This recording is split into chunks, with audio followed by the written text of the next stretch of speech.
Halo Sobat Bea Cukai, selamat datang di Bisik-Bisik, Bincang Asik Bea Cukai Kupang bersama saya Suci Syukur. Hari ini adalah hari yang sangat spesial karena ini merupakan podcast perdana Bea Cukai Kupang dan topik yang akan kita perbincangkan hari ini adalah bagaimana peran Bea Cukai Kupang dalam mendukung ekspor di Provinsi Nusa Tenggara Timur, khususnya di Kota Kupang. Penasaran seperti apa? Untuk itu sudah kita hadirkan dua orang narasumber yang luar biasa, dua bapak-bapak kece nih ya, Pak Vicky dan Pak Breva. Selamat pagi Bapak. Assalamualaikum. Waalaikumsalam. Waalaikumsalam warahmatullahi Bagaimana kabarnya nih Pak? luar biasa. Luar biasa ya. Alhamdulillah. Alhamdulillah, walaupun dalam kondisi pandemi masih semangat ya. Harus semangat. Oke, ini saya akan memperkenalkan dulu nih ya.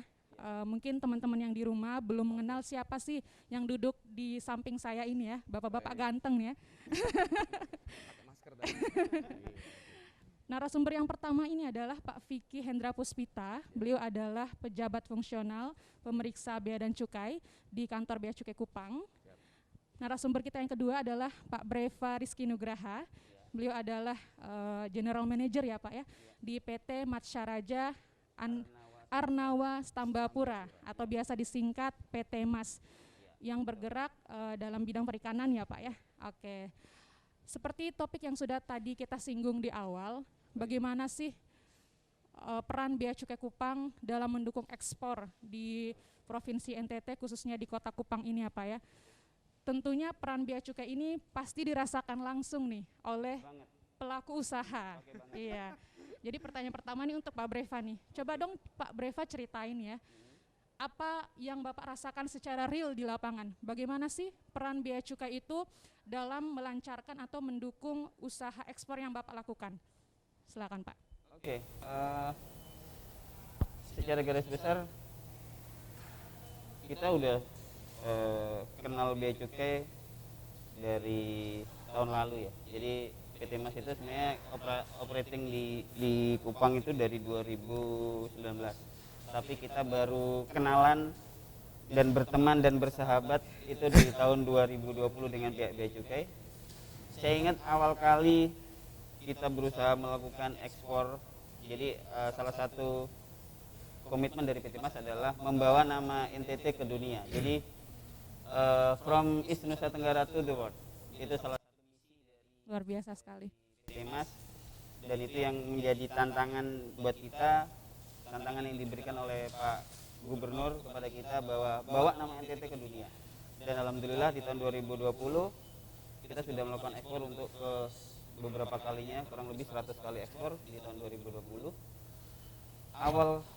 Awal memang berat karena memang adalah pengalaman pertama untuk PT Matsaraja Arnawa Stambapura melakukan ekspor langsung dari NTT, dan juga pengalaman pertama juga sepertinya buat tim di Kupang. Betul.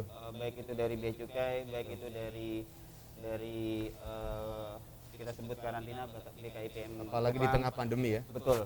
Memang kita harus mencari awal sebelum kenal Bea Cukai, berarti saya harus cari berangkat ini harus pakai apa kayak gitu. Jadi di awal pandemi kita cukup berat mencari flight yang connecting dari sini, karena dari sini kita tidak bisa langsung ke negara tujuan.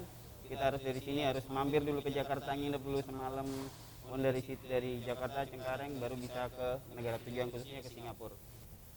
Awal kenapa saya bilang berat, sempat dalam tanda kutip berantem duluan sama Bea Cukai karena memang sama-sama kita belajar.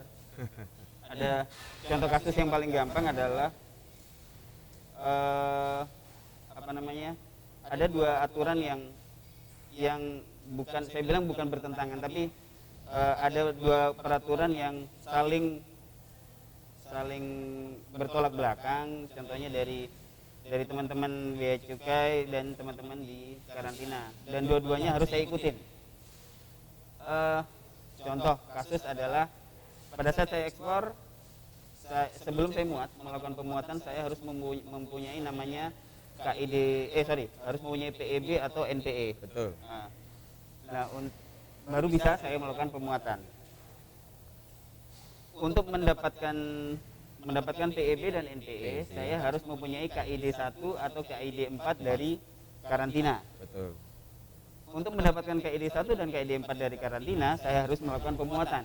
Nah, otomatis kan bea cukai dan karantina itu mempunyai peraturan yang saling bertolak belakang, dan akhirnya saya berkonsultasi dengan pihak dari pimpinan dari bea cukai, pimpinan dari karantina. Ini bagaimana? Ini kalau terus-terusan gini yang jadi korban saya bilang gitu. Dan saya tidak bisa ekspor. Kalau saya nggak bisa ekspor, berarti saya nggak bisa membawa NTT ke dunia. Intinya kan kayak gitu kan. Akhirnya disepakati bersama, diambil jalan tengah, dan alhamdulillah dari pimpinan bea cukai, kemudian mungkin didelegasikan ke Mas Vicky dan ke teman-teman yang lain, kemudian dari teman karantina, disepakati bahwa pada saat pemuatan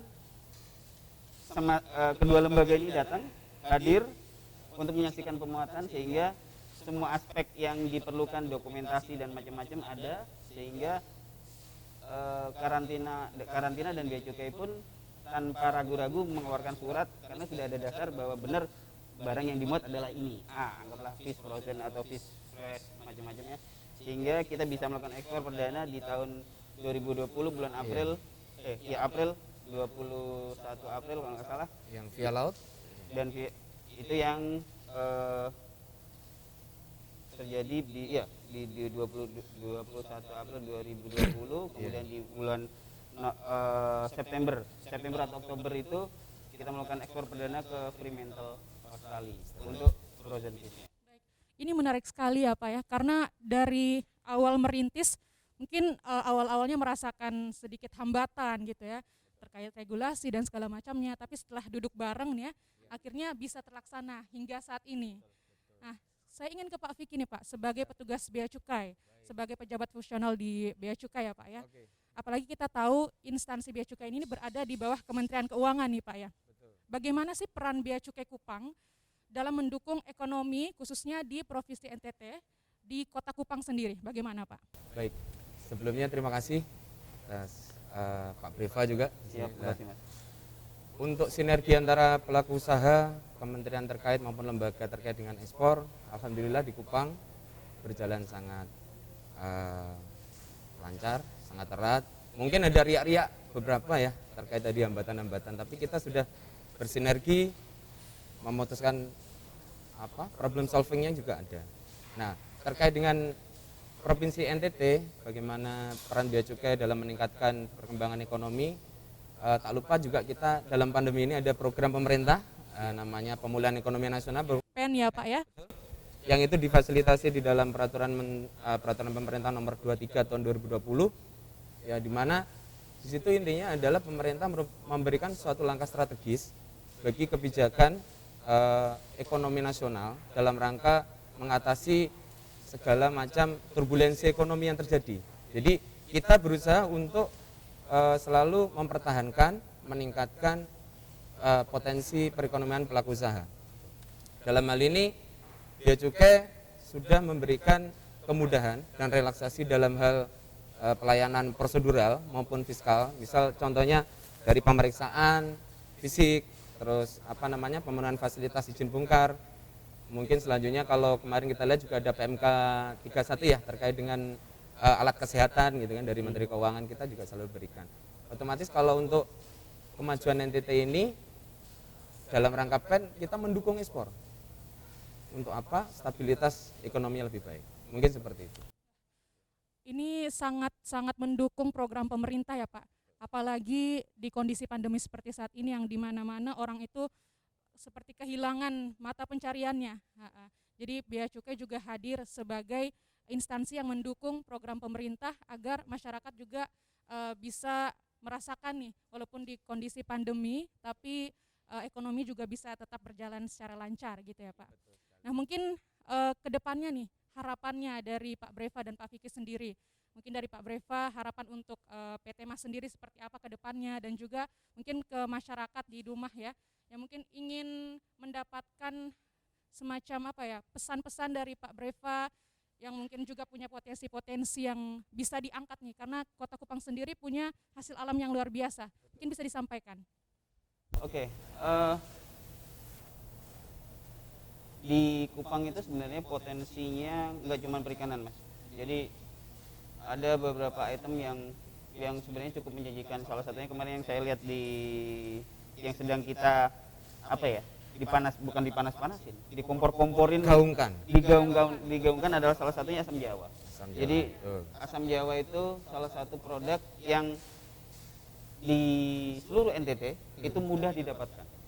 Dan itu permintaannya banyak. Betul. Permintaannya banyak. Nah, ini sekarang tinggal dari teman-teman yang pelaku usaha untuk asam jawa ataupun produk-produk lainnya. Kemudian kalau perikanan ya kita tidak usah ragukan lagi lah. Kita sebenarnya bisa. Bisa harusnya ya Pak. Pasti bisa, karena ya kalau dibilang kita nggak bisa, berarti saya juga nggak bisa dong, kayak gitu. Kalau dibilang saya udah pengalaman ngurus dokumen sendiri, enggak juga. Saya baru belajar di sini, dan itu dibimbing oleh teman-teman dari tim tim Bea Cukai. Intinya mau belajar, bayar itu kalau dari bilang aja ikan is Nusa Tenggara itu udah terkenal kita gitu.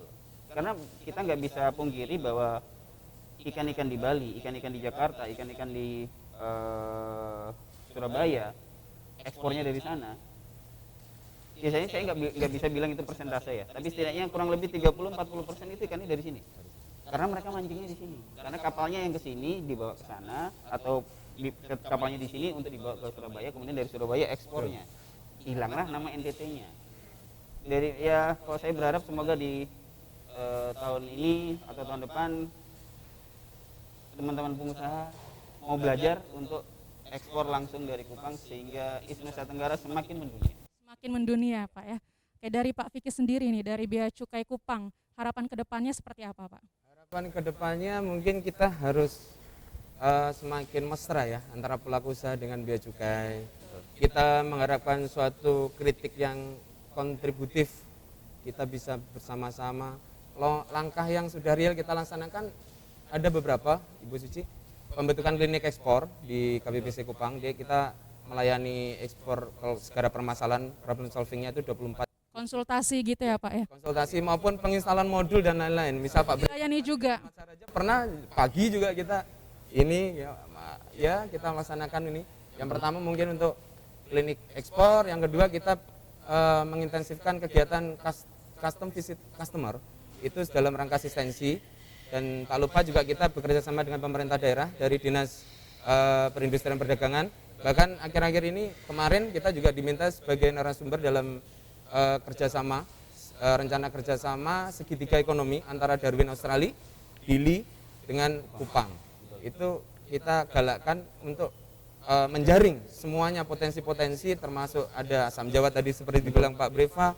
Karena NTT ini sangat kaya kalau kita bilang dari segi ininya ya, hasil alamnya. Ada cendana, ada kopi, ada banyak sekali lainnya. Makanya kita harapkan untuk para pelaku usaha jangan pernah takut untuk mencoba, karena ekspor itu mudah. Kita pasti akan sedia 24 jam memberikan good service, excellent service. Betul sekali, ekspor itu mudah ya Pak ya. Ekspor itu mudah. Yang penting dari para pelaku usaha sendiri juga dari petugas Bea Cukai mau sama-sama kita berkonsultasi, duduk bareng. Oke, agar kedepannya ekonomi di NTT kita harapkan bisa semakin baik nih Pak ya. Oke, itu saja tadi mungkin ya wawancara singkat kita, tapi sangat-sangat bermanfaat nih saya rasa ya Pak ya. Dan semoga masyarakat yang nonton juga bisa mengambil pelajaran dari sini dan mungkin bisa berpikir untuk bisa memasarkan potensi-potensi yang ada di NTT. Karena sayang sekali kalau tidak dimanfaatkan seperti itu ya Pak. Oke, untuk teman-teman yang sedang nonton sekarang, itu tadi sudah kita sama-sama dengarkan bincang-bincang kita bersama Pak Vicky dan juga Pak Breva. Terima kasih sebelumnya Pak sudah hadir di sini. Sekali lagi kita tekankan bahwa ekspor itu mudah dan jangan pernah takut untuk konsultasi ke Bea Cukai Kupang ya. Dan nantikan podcast-podcast selanjutnya. Dan kita harapkan Bea Cukai Kupang dan juga para pelaku usaha bisa terus bekerja sama ke depannya dan menciptakan ekonomi yang semakin bagus di NTT. Bea Cukai Kupang makin baik. Terima kasih.